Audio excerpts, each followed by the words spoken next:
नमस्कार, एनालाइजर में आपका स्वागत है। आज के इस वीडियो में हम प्रारंभ करेंगे अध्याय 6 क। अध्याय 6 क जैसा कि नाम से ही लग रहा है कि अध्याय 6 के बाद आना चाहिए अध्याय 7, लेकिन अध्याय 6 क इसका मतलब है कि इस अध्याय 6 क को कहीं ना कहीं बीच में जोड़ा गया है। ठीक, और इस अध्याय 6 का जो मुख्य टॉपिक है, जो शीर्षक है, वह कहता है मुकदमा पूर्व सुलह और समझौता। मुकदमा पूर्व सुलह और समझौता।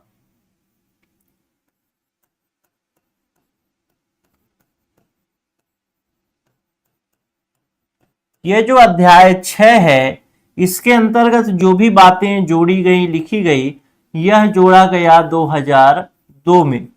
2002 से पहले अध्याय 6 के बाद सीधे सीधे आप अध्याय 7 पढ़ते, लेकिन 2002 में जोड़ा गया और इसमें कुछ ऐसी चीजें रखी गई, यानी कुछ ऐसे बिंदु रखे गए जिनके लिए अदालत न जाना पड़े, उसमें अदालत जाने से पहले ही सुलह या समझौता हो जाए।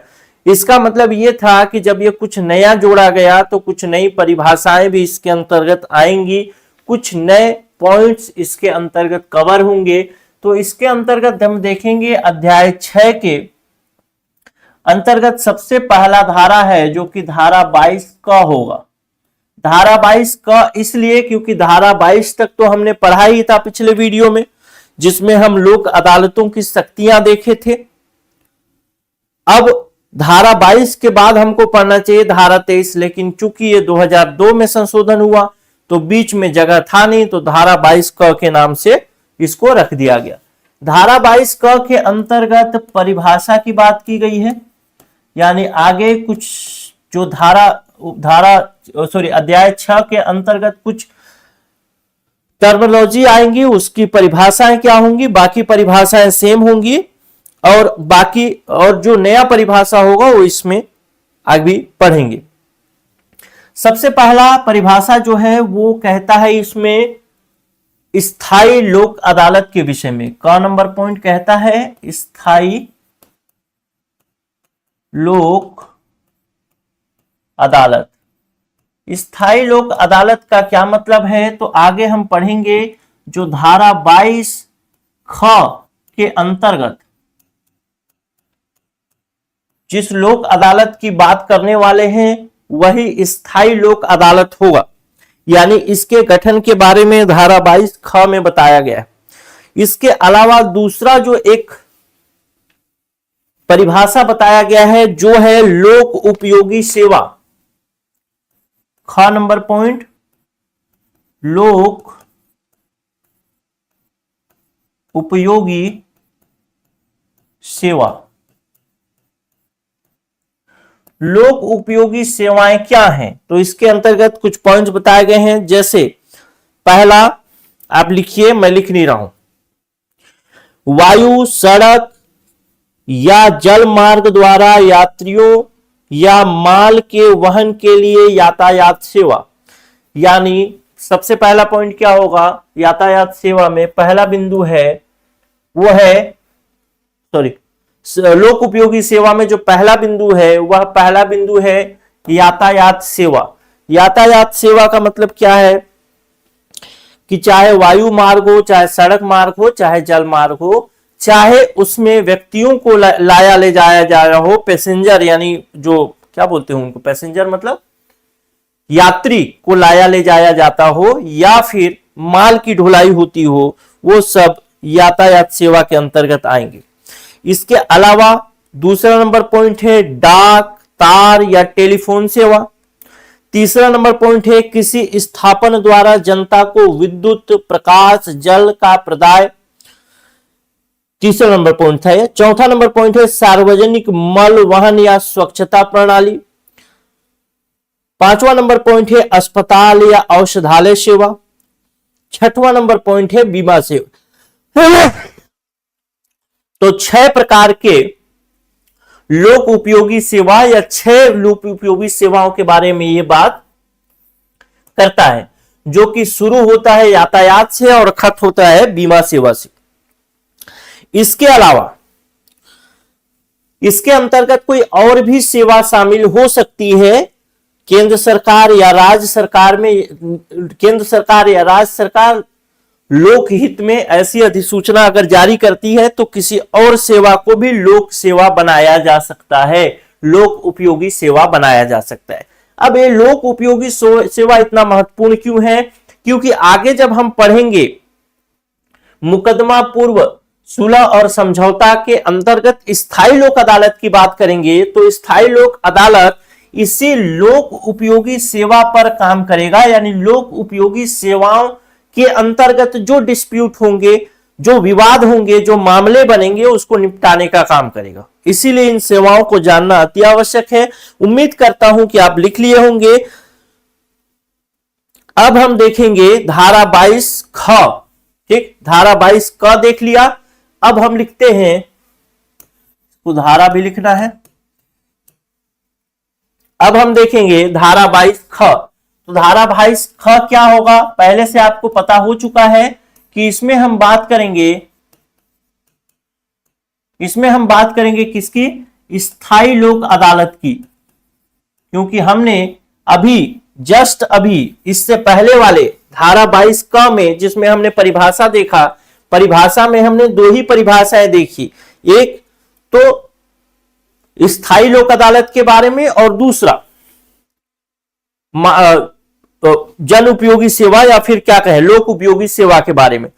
तो वहीं पर हमको पता चल गया कि धारा 22 ख के अंतर्गत हमको जो बात करना है वह स्थायी लोक अदालत के बारे में बात करना है। और धारा 22 ख में बताया गया है कि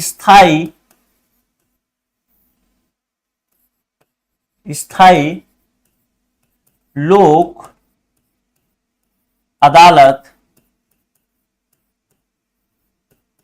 की स्थापना। अब इसमें देखेंगे कि स्थायी लोक अदालत की स्थापना किस प्रकार से होगी, कौन स्थायी लोक अदालत की स्थापना करता है या कर सकता है। तो सबसे पहला पॉइंट देखते हैं इसके अंतर्गत उपधारा 1। उपधारा 1 बताएगा कि स्थायी लोक अदालत की स्थापना कौन करेगा। तो सबसे पहला पॉइंट कौन कर सकता है? जो केंद्रीय प्राधिकरण है। केंद्रीय प्राधिकरण में राष्ट्रीय विधिक सेवा प्राधिकरण,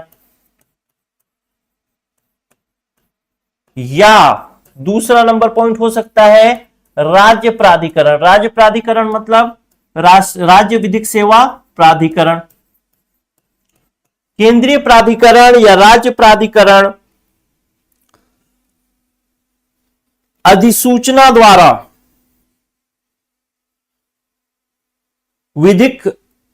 अधिसूचना द्वारा स्थायी लोक अदालत की स्थापना कर सकेंगे। यानी इनके लिए इसको अधिसूचना निकालना पड़ेगा। ठीक, ये तो बात क्लियर हो गया कि केंद्रीय प्राधिकरण या राज्य प्राधिकरण स्थायी लोक अदालत की स्थापना करेंगी, जो कि अधिसूचना द्वारा करने वाली है।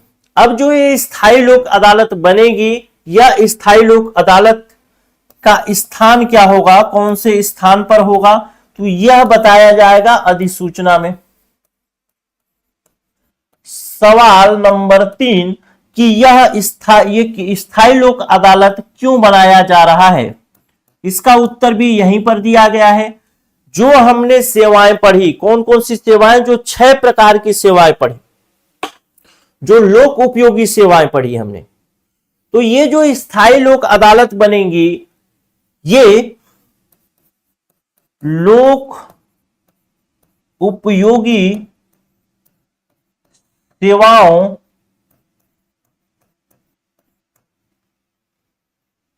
से संबंधित विवाद पर विचारण के लिए बनेगी। ठीक, सेवाओं से संबंधित विवाद पर विचारण के लिए। अब सवाल और बनता है, जो सवाल आपको समझना पड़ेगा, जानना पड़ेगा कि ये लोक अदालत विचारण के लिए बन रही हैं, तो यह किन किन सेवाओं पर विचारण कर सकती हैं। तो यहां पर हमको रखना है, ध्यान रखना है कि जो लोक उपयोगी सेवा है उस पर तो विचारण करेगी ही। तो हो सकता है किसी एक लोक उपयोगी सेवा के विचारण के लिए एक स्थायी लोक अदालत बनाया जाए, या एक से अधिक लोक उपयोगी सेवा के लिए एक स्थायी लोक अदालत बनाया जाए।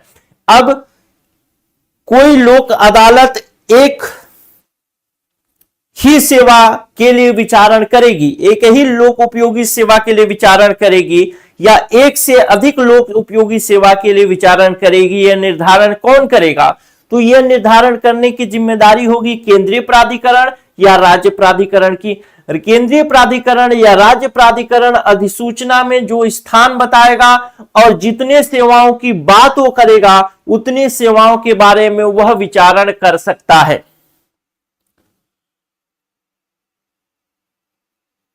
यहां तक बात क्लियर है क्या? मेरे ख्याल से क्लियर है। अब हम देखेंगे उपधारा 2, उपधारा 1 देख लिया, अब हम देखेंगे उपधारा 2। उपधारा 2 बताएगा कि इसकी संरचना कैसी होगी, इसमें कौन कौन लोग होंगे काम करने वाले। यानी कोई भी स्थायी लोक अदालत होगा तो उसमें तो कोई न्यायाधीश होगा या फिर जो भी लोग होंगे सुनने समझने के लिए, उसकी बात करता है। अच्छा, हाँ ठीक, जो भी है उसकी बात करता है। मुख्य रूप से उपधारा 2 जो है वह स्थायी लोक अदालत की संरचना के बारे में बताता है कि स्थायी लोक अदालत किनको मिलकर के कैसे कैसे बनेगी। तो सबसे पहली बात, जो भी स्थायी लोक अदालत है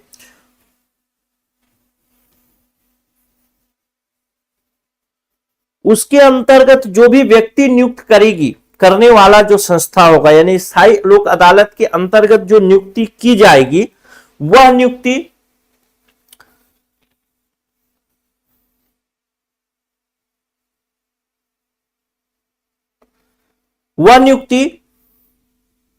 या तो केंद्रीय प्राधिकरण करेगा या तो राज्य प्राधिकरण करेगा। जाहिर सी बात है कि अगर राज्य प्राधिकरण ने स्थायी लोक अदालत बनाया है तो राज्य प्राधिकरण करेगा, और केंद्र सरकार ने अगर केंद्रीय प्राधिकरण ने लोक अदालत बनाया है तो केंद्रीय प्राधिकरण करेगा। यानी इसमें नियुक्ति कौन कर सकता है? तो सबसे पहला बात तो नियुक्ति करने के 2 भाग हैं। पहला तो केंद्रीय प्राधिकरण और राज्य प्राधिकरण, दूसरा केंद्र सरकार या राज्य सरकार।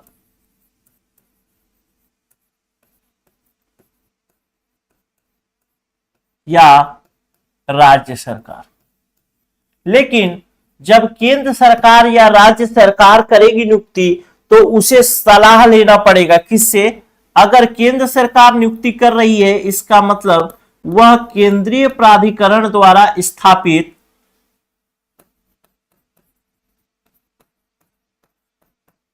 स्थायी लोक अदालत होगा। यदि राज्य सरकार कर रही है इसका मतलब यह राज्य प्राधिकरण द्वारा स्थापित लोक अदालत होगा। तो अगर केंद्र प्राधिकरण द्वारा स्थापित लोक अदालत है तो उसमें नियुक्ति की जा रही है तो केंद्र सरकार सलाह लेगी केंद्रीय प्राधिकरण से। तो इसको मैं लिख देता हूं यहां पे सलाह। अब कौन कौन से पदों की नियुक्ति केंद्रीय प्राधिकरण करेगा और कौन कौन से पदों की नियुक्ति राज्य प्राधिकरण करेगा, इस विषय पर हम बात करते हैं। ठीक है, बहुत बेसिक है, बहुत मैथ्स है, बहुत आसान भी है, कोई दिक्कत वाली बात नहीं है। अगर स्टेप बाय स्टेप चलेंगे तो कहां पे दिक्कत है, कोई समस्या ही नहीं। समस्या क्यों होगा? यहां तक बात समझ में आ गई है? अब यहां लिखते हैं। अब इसमें दो तरीके के सदस्य होंगे, ठीक है।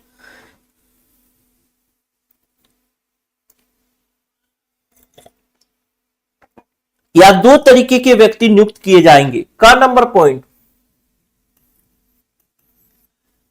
पॉइंट, जिला न्यायाधीश या अपर न्यायाधीश है या रहा है।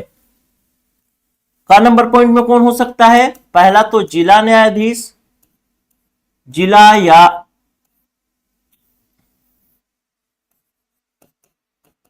जिला अपर न्यायाधीश। इसके लिए क्या कंडीशन है? या तो यह कार्यकाल में हो या फिर रहा हो मतलब रिटायर हो चुका है, ठीक।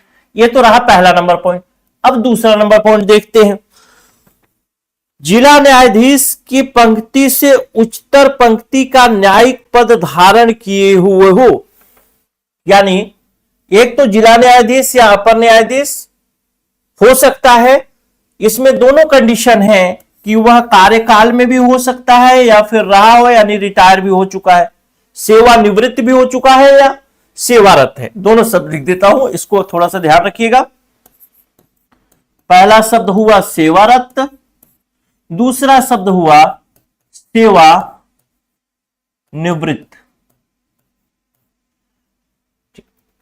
दूसरी चीज अब देखते हैं। दूसरी चीज कहता है कि जिला न्यायाधीश की पंक्ति से उच्चतर न्यायिक पद धारण किए हुए कोई व्यक्ति, यानी जिला न्यायाधीश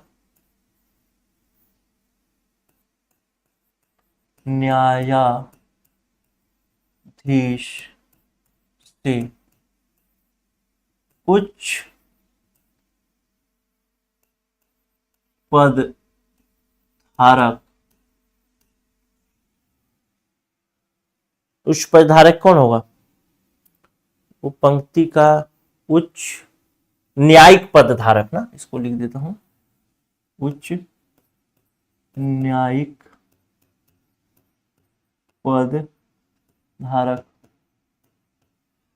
लेकिन इसके कंडीशन में एक ही बात है। यहां पर तो देखते हैं कि जिला न्यायाधीश या अपर न्यायाधीश है, तब की स्थिति में वो सेवा में हो तो भी या सेवानिवृत्त हो चुका है तो भी।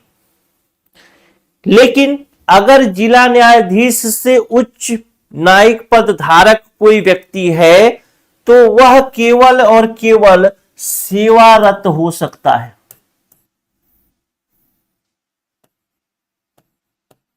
सेवारत, रिटायर नहीं चलेगा। अब ये कौन होगा भैया?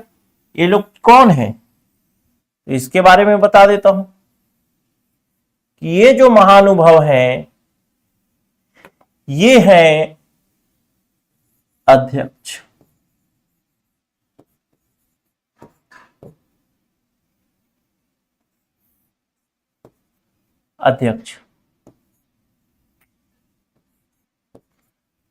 यानी जिला न्यायाधीश या अपर न्यायाधीश, जिला न्यायाधीश से उच्च न्यायिक पद धारक न्यायाधीश, जिला न्यायाधीश या अपर न्यायाधीश है तो सेवारत भी चलेगा, सेवानिवृत्त भी चलेगा। अगर जिला न्यायाधीश से ऊपर का न्यायिक पद धारक है तो वह सेवारत ही चलेगा, सेवानिवृत्त नहीं चलेगा, जो कि इसका अध्यक्ष होगा। अध्यक्ष एक ही होगा, ध्यान देने वाली बात है। अब ख नंबर पॉइंट कहता है कि दो अन्य व्यक्ति का भी नियुक्ति करना है।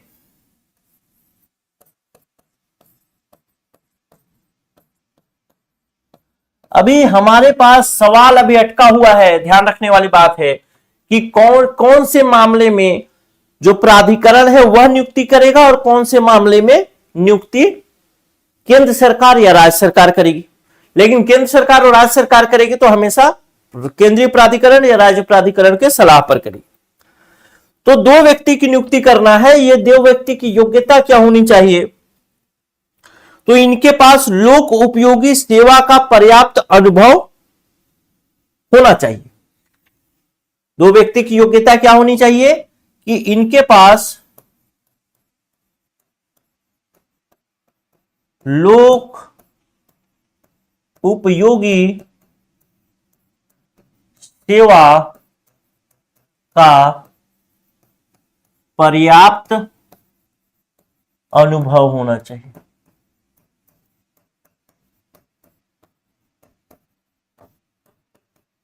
ठीक, इनके पास लोक उपयोगी सेवा का पर्याप्त अनुभव होना चाहिए। ठीक,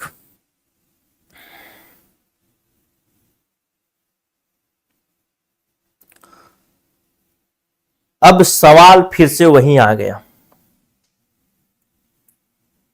फिर से देखते। अब यहां पर देखिए, यहां पर जो अध्यक्ष है, इस अध्यक्ष की नियुक्ति कौन करेगा, तो इसकी नियुक्ति करेगा प्राधिकरण। केंद्रीय प्राधिकरण बना रहा है तो केंद्रीय प्राधिकरण इसके अध्यक्ष की नियुक्ति करेगा। अगर राज्य प्राधिकरण बना रहा है तो राज्य प्राधिकरण इसके अध्यक्ष की नियुक्ति करेगा। इसकी नियुक्ति कौन करेगा, तो इसकी नियुक्ति करेगी सरकार।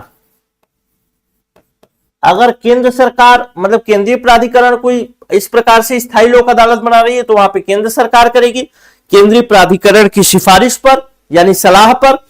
और सलाह नहीं बोल सकते इसको, आप बोल सकते सिफारिश।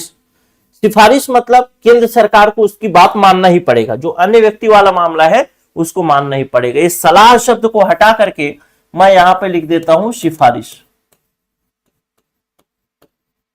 ठीक, तो केंद्र सरकार की सिफारिश पर, सॉरी, केंद्रीय प्राधिकरण या राज्य प्राधिकरण की सिफारिश पर दो अन्य व्यक्ति की नियुक्ति करेगी सरकार। केंद्रीय प्राधिकरण अगर बना रहा है तो केंद्रीय प्राधिकरण की सलाह ली जाएगी और केंद्र सरकार नियुक्त करेगी। राज्य प्राधिकरण अगर बना रहा है इस प्रकार का संगठन तो राज्य प्राधिकरण की सलाह ली जाएगी और राज्य सरकार नियुक्त करेगी।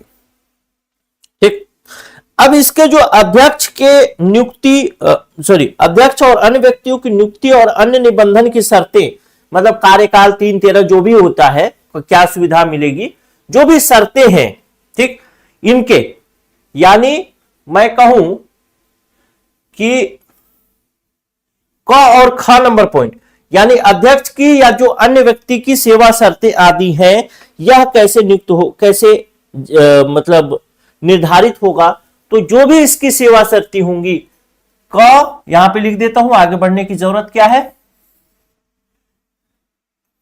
क और ख, इनकी सेवा शर्तें, निबंधन, ये सब निश्चित कौन करेगा, केंद्र सरकार करेगा। किसी के सलाह की जरूरत है क्या, बिल्कुल नहीं। ठीक, चलिए अब अगला पॉइंट देखते हैं, धारा 22 का ग। हमने इसकी संरचना देख ली। अब धारा 22 का ग देखेंगे कि स्थायी लोक अदालत जो होंगे वो कौन कौन से मामलों का संज्ञान ले सकते हैं, यानी स्थायी लोक अदालत द्वारा मामलों का संज्ञान, इसको हम देखेंगे धारा 22 ग में।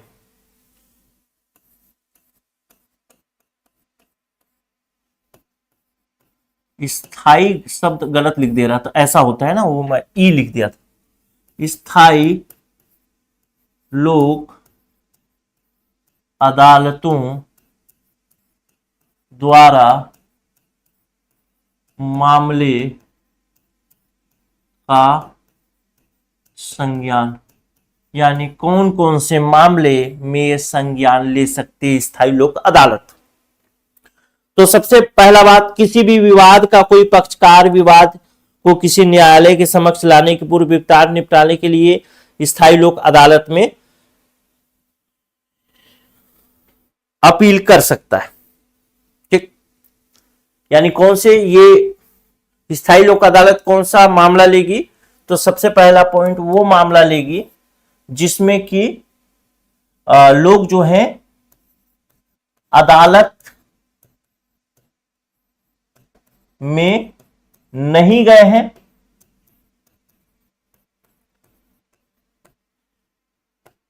अदालत में जाने से पूर्व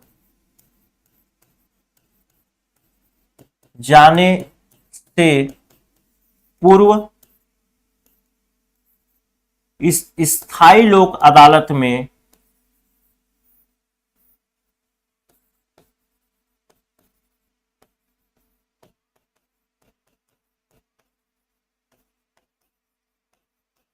आवेदन किए तो उन मामलों की ये सुनवाई करेगा। ठीक, अदालत नहीं गए हैं, अदालत जाने से पहले ही स्थायी लोक अदालत में इन्होंने आवेदन किया है, चाहे वो एक पक्षकार हो चाहे दोनों सहमति से आ जाए, कोई मामला नहीं है, कोई भी एक पक्ष आ गया, एक पक्ष विवाद में मामला का कोई भी एक पक्ष आ जाता है, कोई मामला नहीं है, चलेगा। दूसरा बात कहता है स्थायी लोक अदालत ऐसे अपराधों के विषय में विचार नहीं कर सकेगी जो अशमनीय होगा, यानी स्थायी लोक अदालत जो है अशमनीय अपराध पर विचार नहीं कर सकेगा। इसके विषय में हम लोग पढ़ चुके हैं पहले। अशमनीय मतलब गंभीर किस्म के अपराध, या फिर जो 320 में आईपीसी की धारा 320 के अंतर्गत नहीं है, वो अशमनीय अपराध है।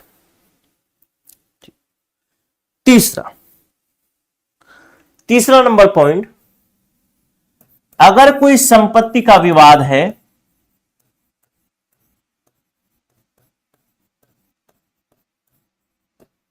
और उसका मूल्य जो है, यानी मान लेते हैं जमीन का विवाद है, जमीन 50 लाख का, मूल्य जो है 10 लाख से अधिक हो तब भी क्या हो सकता है, विचार नहीं कर सकता।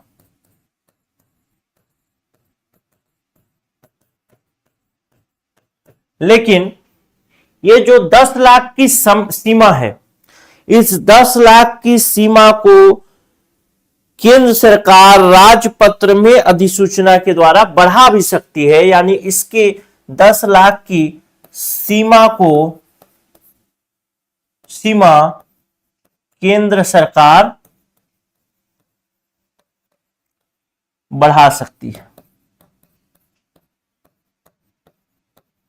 यानी हो सकता है कि स्थायी लोक अदालत को पावर दे दी जाए कि तुम 1 करोड़ तक सुनो, वो केंद्र सरकार पर निर्भर करता है। ठीक, केंद्र सरकार जैसा चाहेगी वैसा होगा। बढ़ाने का पावर किसके पास है, केंद्र सरकार के पास। केंद्र सरकार जब भी कोई काम करेगी तो अधिसूचना जाहिर सी बात है निकालेगी, तो अधिसूचना द्वारा ही बढ़ाया जा सकता है। अगला नंबर पॉइंट देखते हैं, स्थायी लोक अदालत के अधीन आवेदन किए जाने के बाद कोई पक्षकार उस विवाद में अवलंब नहीं होगा। मतलब ये तो हो गया, कौन सा देख रहे थे,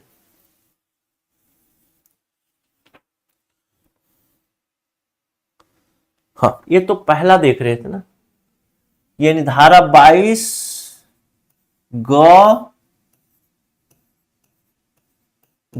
का उपधारा 1 था ये।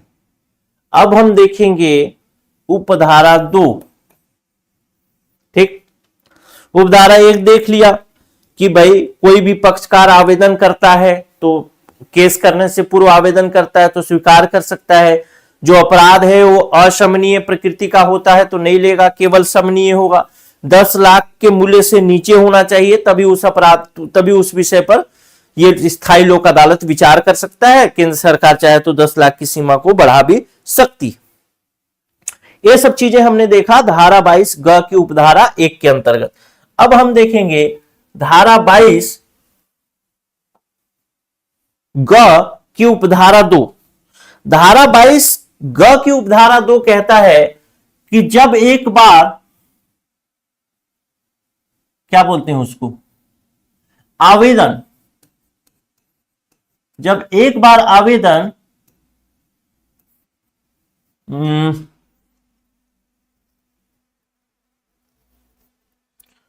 जब एक बार आवेदन जो है स्थायी लोक अदालत में आ गया, में कर दिया गया, कोई भी पक्ष करे, ठीक है, दोनों पक्ष सहमति से जाए चाहे एक पक्ष गया, कोई भी एक बार आवेदन किसी विषय पर, किसी मामले पर कर देता है स्थायी लोक अदालत में, उसके बाद उस मामले की सुनवाई या फिर उस मामले के विषय में कोई वाद मतलब होता है केस, अन्य न्यायालय में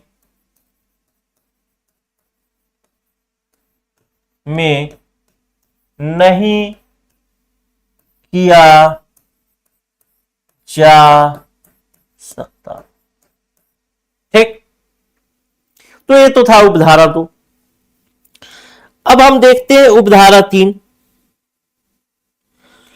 उपधारा 3 कहता है कि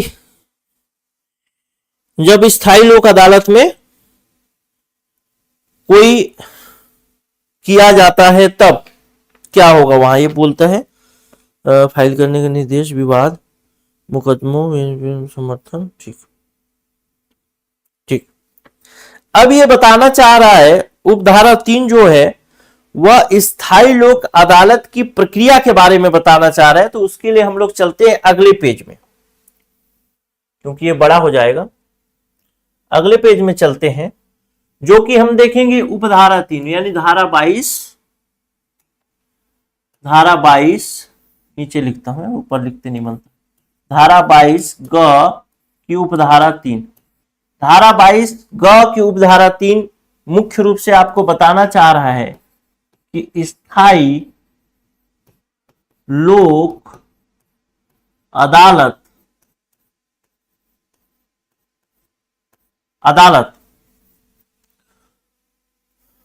जो भी उसके सामने मामला आएगा, उस मामले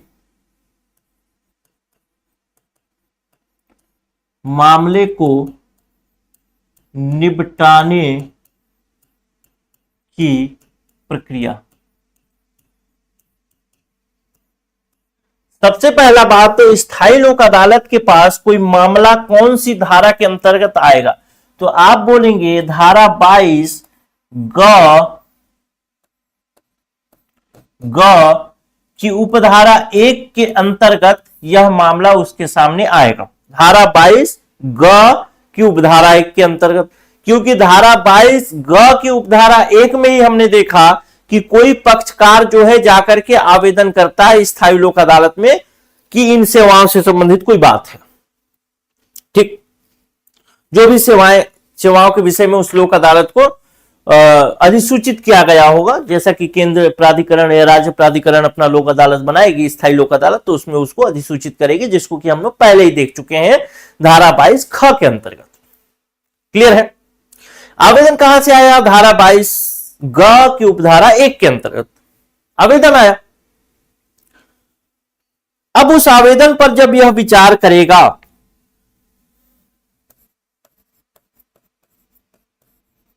आवेदन पर विचारण, आवेदन पर विचारण होगा तो सबसे पहला हम इसके अंतर्गत देखेंगे क नंबर पॉइंट क्या होगा। सबसे पहले तो प्रत्येक पक्षकार को नोटिस जारी किया जाएगा। जैसे मान लेते हैं ए पक्षकार गया है, ए पक्ष वाला गया है, बी पक्ष के ऊपर कर रहा है केस या सुलह समझौता जो भी चाहता है, तो नोटिस जारी किया जाएगा बी पक्ष वाले को, और ए पक्ष वाले को भी बोला जाएगा कि भाई तुम्हारे पास ये समझ के देखिए, ये जो स्थायी लोक अदालत है ना, ये एक तरीके से सरपंच लोग जो पहले पंचायती करते थे ना, गांव में लोग मिलते थे 5 पंच 10 पंच लोग मिल करके पंचायती कर देते, तो उसी प्रकार का है। तो इसमें आवेदन करने वाला या फिर प्रतिवेदक जो है, यानी जो अनावेदक जो है जिसके खिलाफ आवेदन किया गया है, सबको नोटिस जारी किया गया जाएगा कि आप आइए, आने के बाद आप अपनी बातें रखिए, जो आपके पास सबूत है वो दीजिए, अपना शपथ पत्र दीजिए, शपथ पत्र के समर्थन में सबूत दीजिए, वो सारी चीजें, यानी आप मामले को एक बार विस्तार से हमारे सामने रखिए।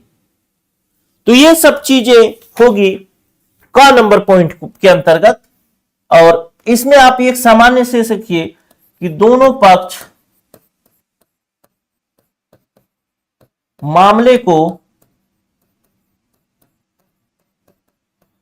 विस्तार से ये अदालत के सामने रखेंगे। अदालत मतलब स्थायी लोक अदालत के समक्ष रखेंगे। हो गया, दोनों पक्ष मामलों को अदालत के समक्ष रखेंगे, विस्तार से बताएंगे, जो उनके पास सबूत है, जो उनके पास गवाह है, जो कागज है, पत्थर है, सब कुछ रखेंगे। जब वो लोग रख लेंगे तो रखने के बाद जो अदालत होगा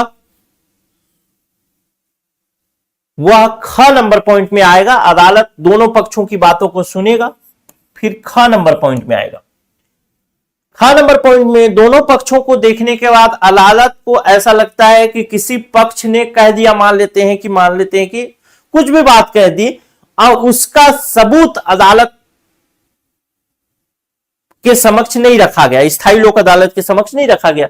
जैसे मान लेते हैं, कह दिया कोई बीमा कंपनी पर क्लेम कर रहा है, वो बोलता है कि मैंने इस बीमा कंपनी से 50 लाख का क्लेम लिया था, 50 लाख का, और वो सब शपथ पत्र दे दिया, लेकिन उसका जो ओरिजिनल रसीद है वो दिया ही नहीं है, का नंबर में देना था उसको।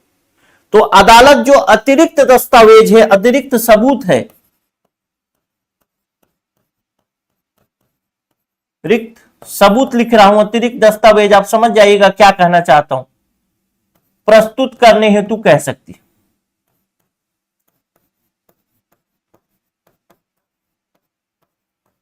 कहेगी। ठीक, अब दोनों पक्ष को कह सकती है, अब दोनों पक्ष अपना अपना सबूत ले आए। अब हो सकता है भाई कि जो पहला पक्ष है उसने जो बात कही है वो गलत कहा हो, या फिर दूसरा पक्ष ने कुछ बात गलत कहा हो, तो उसके लिए पहले पक्ष ने कौन सी बात कही है यह बात तो दूसरे पक्ष को बतानी पड़ेगी, या फिर दूसरे पक्ष ने कौन सी बात कही है यह तो पहले पक्ष को बतानी पड़ेगी, तभी तो वो अपना उत्तर स्पष्ट तौर पे लाएगा। जैसे पहले पक्ष ने कहा कि 50 लाख का मुझे बीमा का क्लेम किया था, अब दूसरा पक्ष बीमा कंपनी है, 50 लाख नहीं बोलते 5 लाख, क्योंकि 10 लाख से ऊपर तो कर ही नहीं सकते, तो टेक्निकली वो उदाहरण भी ठीक ठाक रहे। ठीक, तो दूसरा पक्ष कौन है, दूसरा पक्ष बीमा कंपनी है, तो बीमा कंपनी को तो बताना पड़ेगा ना कि आपका ये रसीद है और इसके आधार पर इन्होंने आपके ऊपर 5 लाख का क्लेम किया है, जो 5 लाख का क्लेम आप नहीं दे रहे हैं, इसका मतलब जो क्या बोलते हैं उसको, ये सामान्य जो वो भी रहता है, क्या बोलते हैं, कोर्ट रहता है, उसमें भी चलता है, आवेदन के किसी पक्षकार उसे प्राप्त किसी दस्तावेज कथन अन्य पक्षकार को उत्तर देने के लिए समस्त संसूचित करना। मतलब कोई भी दस्तावेज है,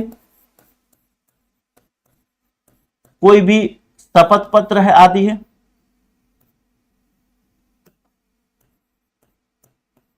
शपथ पत्र है, इसकी कॉपी जो है दूसरी पार्टी को देना।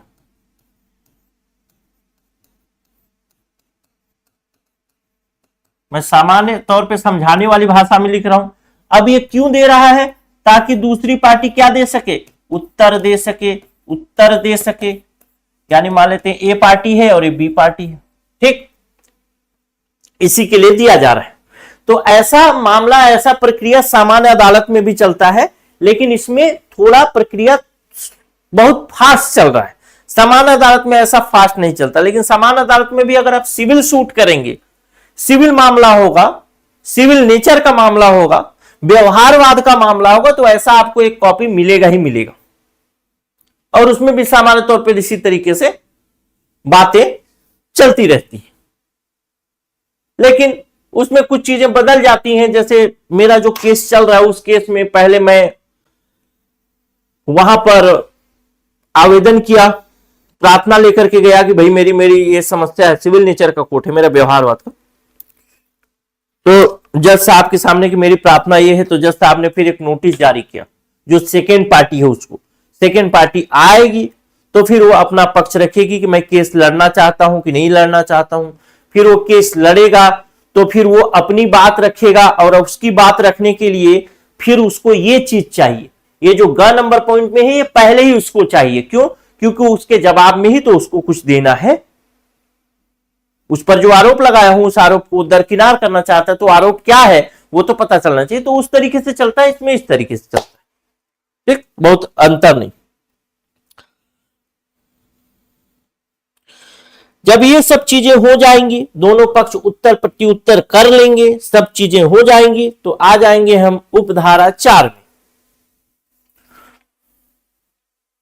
तो चलो भाई उपधारा 3 से चलते हैं उपधारा 4 में। धारा 22 ग की उपधारा 4, धारा 22 ग की उपधारा 4 क्या कहते हैं?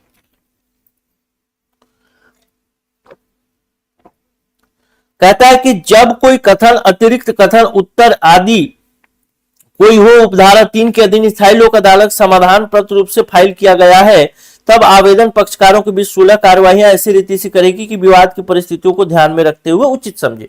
यानी कुल मिला के अब सब कुछ हो गया है, दोनों पक्षों ने दे दिया, उत्तर प्रत्युत्तर सब हो गया, तो फिर स्थायी लोक अदालत आगे की कार्यवाही बढ़ाएगी।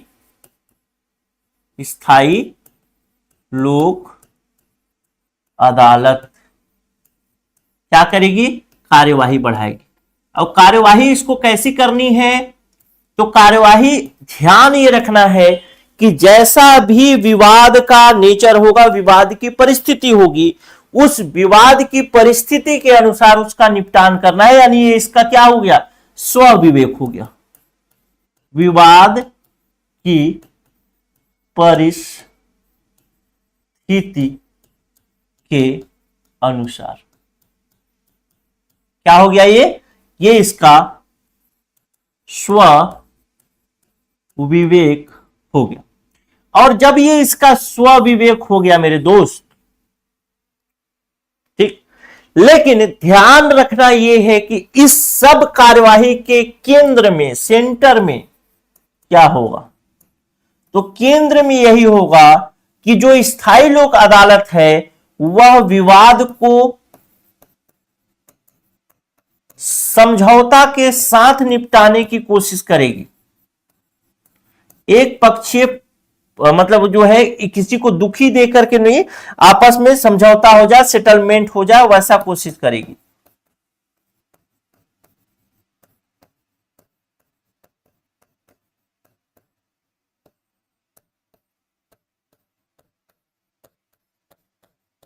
ठीक, केंद्र में यही रहेगा। तो जब आगे कार्यवाही बढ़ गई, विवाद परिस्थिति के अनुसार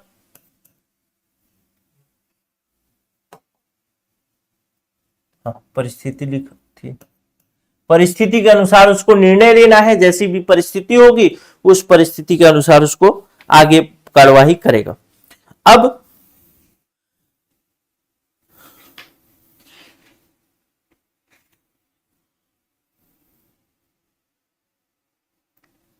ये बात तो मैं यहां पे बता दिया, मतलब ये तो इसको छोड़ दो इसको, क्योंकि ये आगे वाले उपधारा में पढ़ाया है जिसको मैं पहले ही बता दिया। ठीक, तो उपधारा 5 देखते हैं। उपधारा 5 क्या कहेगा कि जो स्थायी लोक अदालत है वह मध्यस्थता यानी मीडिएशन, मीडिएटर का भी काम करेगा।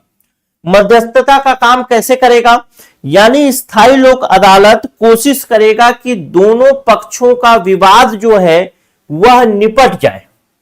तो पहला बात तो विवाद निपट जाए।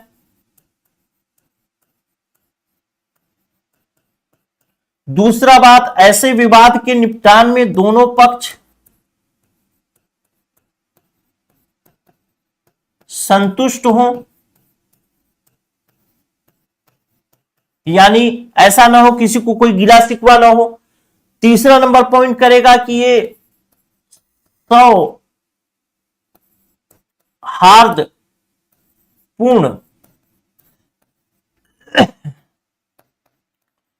तरीके से निपटे।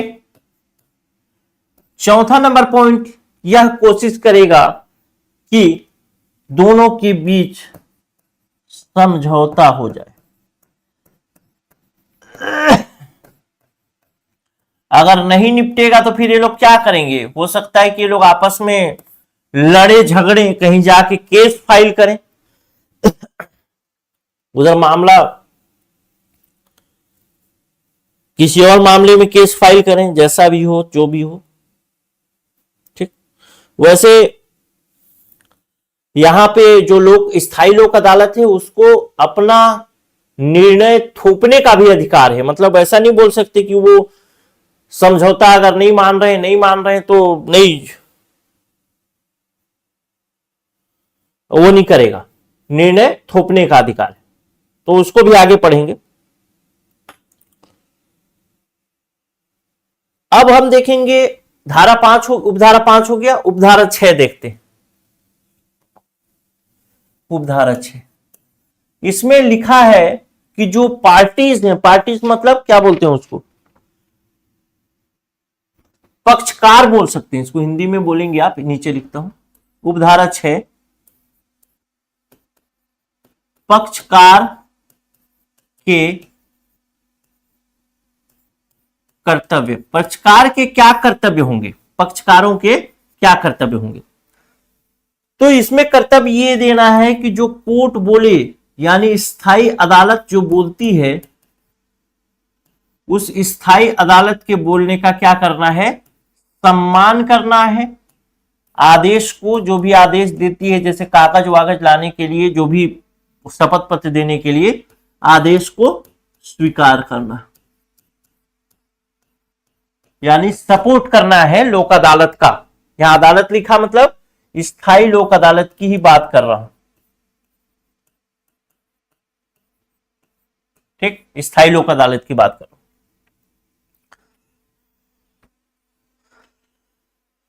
सद्भावनापूर्ण सहयोग करना है। अब देखते हैं उपधारा 7, जब स्थायी लोक पूर्व कार्यवाही हो,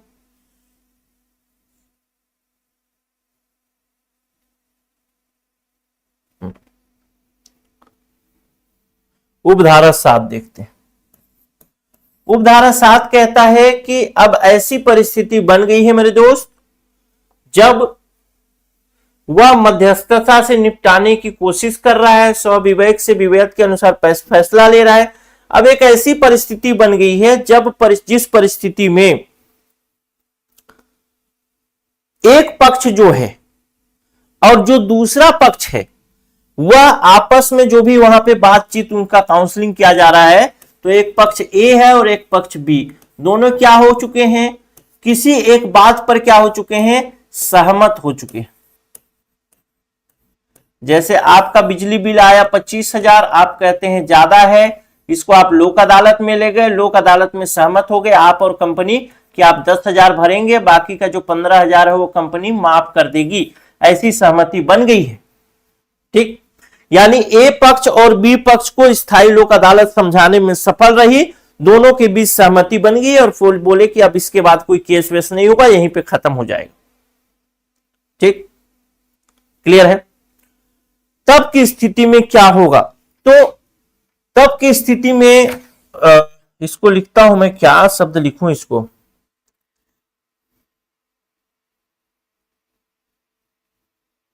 निर्णय लिख देता हूं। समझौता के आधार पर निर्णय की प्रक्रिया क्या होगी? समझिएगा। पहली बात क्या है, दोनों पक्ष क्या हो चुके हैं, सहमत हो चुके हैं। अब समझौता की स्थिति पर हो गए, सहमति बन गई है, तो एक तरीके का क्या बोलते हैं, एक एग्रीमेंट बोल सकते हैं, एग्रीमेंट या सहमति पत्र बोलेंगे, या फिर क्या बोलेंगे इसको, निबंधन। निबंधन मतलब क्या बोलेंगे, एग्रीमेंट ही बोलेंगे। ठीक, एग्रीमेंट को क्या बोलते हैं हिंदी में, क्या बोलते हैं उसको, कॉन्ट्रैक्ट, कुछ ऐसा बोलते हैं। एग्रीमेंट लिखिए, तो एक एग्रीमेंट लिखा जाएगा, एग्रीमेंट टाइप का चीज लिखा जाएगा, एग्रीमेंट। एग्रीमेंट मतलब एक तरीके से सहमति पत्र। अब ये सहमति पत्र बनवाएगी कौन, ये बनवाने का काम किसका होगा, स्थायी लोक अदालत का। अब इस सहमति पक्ष पर दोनों पक्षकार ए और पक्षकार बी क्या करेंगे, हस्ताक्षर करेंगे, और हस्ताक्षर करके अपनी सहमति दे देंगे। और जब सहमति दे देंगे तो इसी सहमति के आधार पर ये स्थायी लोक अदालत जो होगी एक डिक्री पारित कर देगा। डिक्री मतलब अदालत का आदेश, आदेश पारित कर देगा, और इस आदेश के अनुसार फिर वह मामला वहीं पर समाप्त हो जाएगा। लेकिन एक दूसरा कंडीशन ऐसा हो सकता है कि जब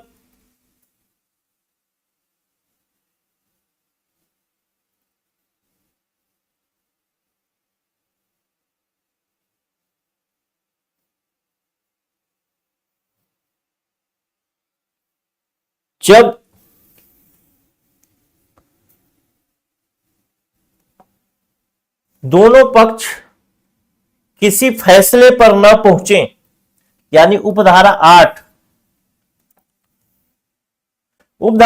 कहता है जब दोनों पक्ष यानी दोनों पक्षकार निर्णय न ले पाए, यानी कोई करार न कर पाए, जैसे इस प्रकार से कोई सहमति पर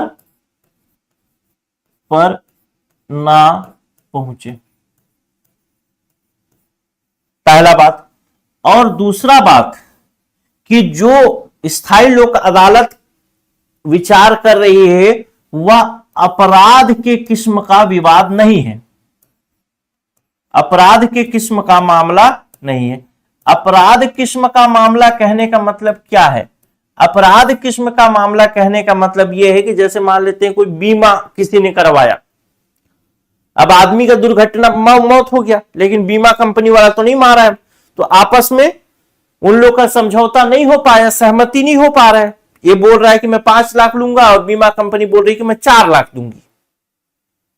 ठीक, ये विवाद है दोनों का। नहीं, अगर 5 और 4 में कोई 4.5 में दोनों सहमत हो जाते तो फिर ये वाला उपधारा 7 काम आ जाता, लेकिन दोनों सहमत ही नहीं हो रहे, तब की स्थिति में अपराध की किस्म का नहीं है। ठीक, ये 2 चीजें ध्यान रखनी है, दोनों पक्षकार सहमति पर नहीं पहुंचे और अपराध के किस्म का भी वो विवाद नहीं है, मामला नहीं है, तब ऐसी स्थिति में स्थायी लोक अदालत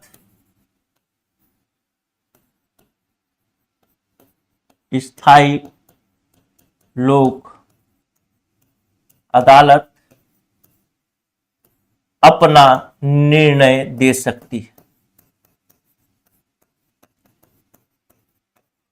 यानी अगर अपराध की किस्म का है तब बस को छोड़ करके, अपराध के किस्म का नहीं है तो स्थायी लोक अदालत जबरदस्ती भी निर्णय दे सकती है, कोई दिक्कत नहीं है। और बीमा वाला मामला कोई अपराध की किस्म का है नहीं, किसी का बिजली, अगर बिजली वाला बात है, डाक है, टेलीफोन है, वो तो अपराध की किस्म का है नहीं, वो तो गलती हुई है, चूक हुई है, तो उसमें सभी में ये अपना निर्णय दे सकती है अपने विवेक के आधार पर।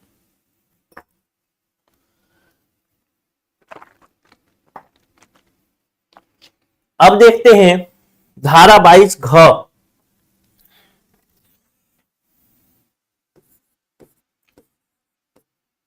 ये धारा 22 घ कहता है स्थायी लोक अदालत की प्रक्रिया, ये महत्वपूर्ण है। और इसको लिख लीजिएगा, पूछेगा तो इसको जरूर पूछ सकता है।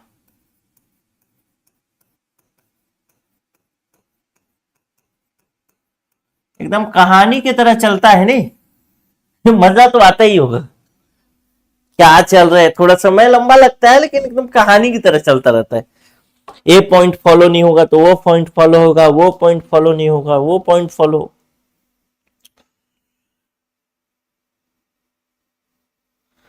तो ये कहता है कि स्थायी लोक अदालत की प्रक्रिया जो चलेगी वह नैसर्गिक न्याय, लिख लीजिए, नैसर्गिक न्याय, वस्तुनिष्ठता, निष्पक्षता, साम्य और न्याय के सिद्धांतों पर आधारित होगी, न कि भारतीय साक्ष्य अधिनियम 1872। यानी इसमें बहुत सारे सबूत, बहुत सारे गवाह की आवश्यकता नहीं होगी। मैंने क्या बताया था शुरू में, सरपंच लोग जैसा न्याय करते हैं ना, सेम उसी तरीके के न्याय की प्रक्रिया इसके अंतर्गत फॉलो की जाएगी।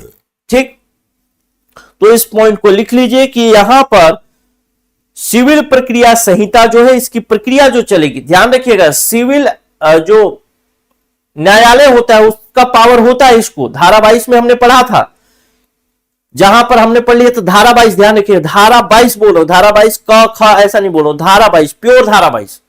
धारा 22 में हमने पढ़ा था क्या, कि लोक अदालत और स्थायी लोक अदालत को सिविल न्यायालय की शक्तियां होंगी विचारण के समय, लेकिन यहां पर किसी केस की सुनवाई के दौरान सिविल मामले में जैसे सुनवाई होती है उतनी लंबी प्रक्रिया फॉलो नहीं की जाएगी, आसानी से हो सके। नैसर्गिक न्याय की बात होगी, निष्पक्षता की बात होगी, वस्तुनिष्ठता की बात होगी, या फिर कहें समानता, साम्यता की बात होगी, ये सबको फॉलो किया जाएगा। वैसा फॉलो नहीं किया जाएगा कि वो सिविल प्रक्रिया संहिता में जैसा साक्ष्य लाओ, ये लाओ, वो लाओ, नहीं। दोनों अगर सहमत हो गए तो ठीक है। अगर एक बोल दिया कि हाँ भाई मुझसे गलती होगी, तो उसको साबित करने के लिए कोई साक्ष्य देने की जरूरत नहीं। पटवारी, ये सरपंच टाइप का, ठीक है तो गलती कर दे, कोई दिक्कत नहीं है, बोकरा दे, 2 बोतल दारू दे, तो काम बन जाए, वैसे ही, ठीक है, तो वैसे ही चलेगा, लेकिन वहां बोकरा दारू नहीं चली। अब धारा 22 का अंगा देखते, घ हो गया। घ में ध्यान रखना है कि अब सिविल प्रक्रिया संहिता को फॉलो नहीं किया जाएगा, न ही साक्ष्य अधिनियम, भारतीय साक्ष्य अधिनियम ही लागू होगी, दोनों लागू नहीं होगा। सामान्य जैसा बातचीत होता है वैसे, झूठ पकड़ लिया जस्ट तो बोलेगा चल झूठ पकड़ लिया हूं, चलो चलेगा। अब धारा 22 का अंगा देखते हैं। धारा 22 का अंगा थोड़ा सा महत्वपूर्ण हो सकता है, अगर करेंगे तो, पढ़ेंगे तो, नहीं तो ऐसे भी लोग हैं जो पढ़ ही नहीं रहे इसको, ठीक। तो धारा 22 का अंग क्या कहता है, स्थायी लोक अदालत के अधीन निर्णय का अंतिम होना।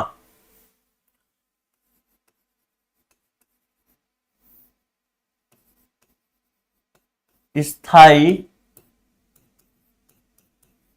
लोक अदालत के अधीन निर्णय का अंतिम होना। इसके अंतर्गत कुछ पॉइंट्स देखेंगे। जैसे पहला पॉइंट देख रहे हैं हम लोग, उपधारा 1, जो कि कहता है इस अधिनियम के अधीन स्थायी लोक अदालत गुणगान समझौता सभी पक्षकारों के अधीन दावा करने वाले व्यक्तियों पर आबद्ध कर होगा। यानी इसका जो निर्णय होगा वह सभी पक्षकारों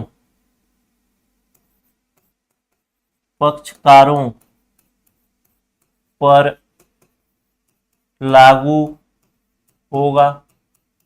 दूसरा नंबर उपधारा 2 कहता है कि इस निर्णय को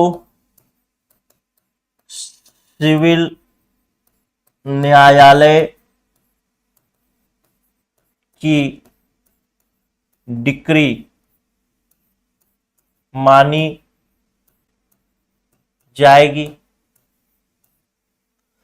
तीसरा नंबर पॉइंट कहता है कोई दिक्कत नहीं है, सिविल न्यायालय की डिक्री मान लो। कि जो भी निर्णय होगा, इसके अंतर्गत जो भी निर्णय होगा वह निर्णय बहुमत से होगा। बहुमत से कहने का मतलब क्या है?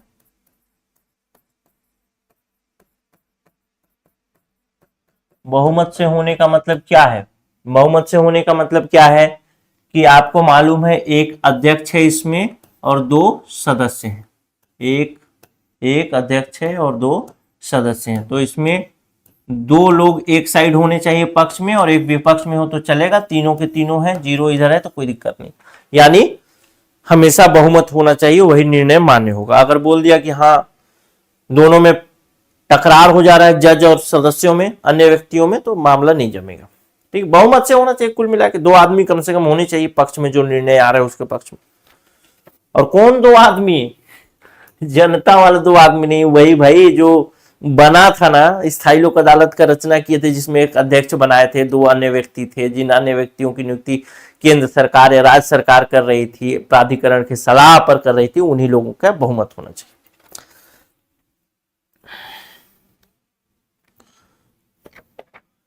चौथा नंबर पॉइंट कहता है कि ये जो निर्णय होगा वह अंतिम होगा। अंतिम होगा मतलब अब इसमें कोई अपील नहीं हो सकती। ये हम लोग पढ़ते, ठीक, इतना हम लोग पढ़ते हैं, हमको लगा कि भाई इसमें तो कोई अपील नहीं हो सकती स्थायी लोक अदालत में, तो यहीं पर फिर वकील काम आता है। वकील और अकील, अकील मतलब अक्ल से बना है, अकील, अकील बुद्धि, और वकील, तो वकील वही है जिसके पास अकील है, बुद्धि है। ठीक, तो ऐसे ही अपील नहीं हो सकती, अंतिम होगा। लेकिन यहां पर लिखा है, देखिए लिखा है कि अधिनियम के अधीन स्थायी लोक अदालत द्वारा प्रत्येक निर्णय अंतिम होगा, किसी मूल वाद आवेदन या निष्पादन कार्यवाही में प्रश्नगत नहीं किया जाएगा। अब इसमें तो बोल दिया प्रश्नगत नहीं किया जाएगा, तो अब हम लोग को लग रहा है, लेकिन किसी अच्छे वकील के पास चले जाओ तो बोलेगा कि नहीं, इस पे बात हो सकती है। अब बात कैसे होगी? तो इसीलिए तो वकील है, बाल का खाल निकालने वाला होता है वकील। तो बात कैसे होगी? तो बोलेगा कि आपको जो सुनवाई हुआ था वो पूरा कॉपी लाओ, कॉपी लाने के बाद अब पूरा उसका नकल निकलवा लेंगे, यहां से स्थायी लोक अदालत से ले जाएंगे, तो बोलेगा कि इसका जो आपके सामने जो ये सबूत पेश किया है वो सबूत गलत है। अब इस पर तो बात हो सकती है ना, इस पर तो अपील नहीं हो सकती, लेकिन गलत सबूत के आधार पर निर्णय दे दिया गया तो फिर से केस तो खुल ही सकता है, तो दूसरी अदालत में लगा देगा। लेकिन इसका जो मूल बात था वो ये समझिए कि अंतिम निर्णय है, इस पर अपील नहीं होगी। वो एक अलग मामला है कि उस सबूत की जांच के विषय में बात होगा, लेकिन निर्णय पर अपील नहीं हो सकती। अब पांचवा जो कि महत्वपूर्ण बिंदु है, पांचवा जो कि महत्वपूर्ण बिंदु कहता है स्थायी लोक अदालत उसके द्वारा किए गए निर्णय को स्थानीय अधिकारिता वाले सिविल न्यायालय को भेज सकेगी, और ऐसे सिविल न्यायालय अधिनिर्णय को इस प्रकार निष्पादित करेगा जैसे मानो उस न्यायालय के द्वारा दी गई हो। ठीक, यानी स्थायी लोक अदालत जो है निर्णय सिविल न्यायालय को भेज सकेगी, ये इसका पावर है ना।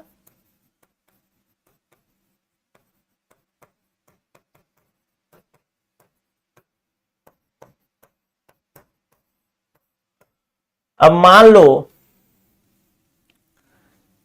कि कोई लोक अदालत है, अब लोक अदालत का निर्णय आया, बीमा कंपनी को बोला कि बीमा कंपनी तुम 5 लाख रुपया दोगे 2 महीना के अंदर। अब बीमा कंपनी नहीं दे रहा है, 5 लाख रुपया नहीं दिया 2 महीना के अंदर, तो लोक अदालत क्या करेगा? उसके पास उसको सजा देने का तो पावर नहीं है, नहीं है, उसकी बात कोई खास सुनने वाले नहीं है लोक अदालत की, पुलिस प्रशासन इधर उधर, तो क्या करेगा? वो एक सामान्य सा प्रक्रिया अपनाएगा कि अपना जो निर्णय होगा उसके एक कॉपी सिविल न्यायालय को भेज देगा। अब सिविल न्यायालय के पास सारे पावर है, तो सिविल न्यायालय के पास जब भेजेगा तो यह माना जाएगा कि वो निर्णय जो लोक अदालत भेजा है सिविल न्यायालय, वह सिविल न्यायालय का निकाला हुआ निर्णय, तो फिर सिविल न्यायालय अपने लेवल पे देखेगा। तो ये तो था हमारा दोस्त स्थायी लोक अदालत। स्थायी लोक अदालत खत्म हो चुका है।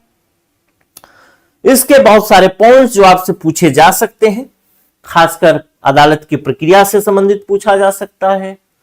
पक्षकार के कर्तव्य नहीं पूछा जाएगा, समझौता आधार निर्णय सहमति पर होगा, ये तो आप नॉर्मल सी बात है। अपराध किस्म का नहीं है तो स्वयं भी निर्णय दे सकता है, ये पूछ सकता है। स्थायी लोक अदालत कार्यवाही स्वविवेक, ये नहीं पूछेगा। मध्यस्थता नहीं पूछेगा, आपसे पूछेगा स्थायी लोक अदालत निपटाने की प्रक्रिया, ये पूछ सकता है। क्योंकि आपका जो एग्जाम है थोड़ा बड़े लेवल का है, ठीक है। मामले एवं संज्ञान, ये भी थोड़ा बहुत पूछ सकता है। बाकी सब चीजें हो गई हैं। अब मैं अगले वीडियो में देखूंगा, बात करूंगा जिस पर प्रकीर्ण पर बात करूंगा। अब प्रकीर्ण पर जो वीडियो है बहुत लंबा नहीं बनने वाला है, छोटा बनेगा, 10 से 15 मिनट 20 मिनट, और आपका ये चैप्टर खत्म हो जाएगा। नमस्कार।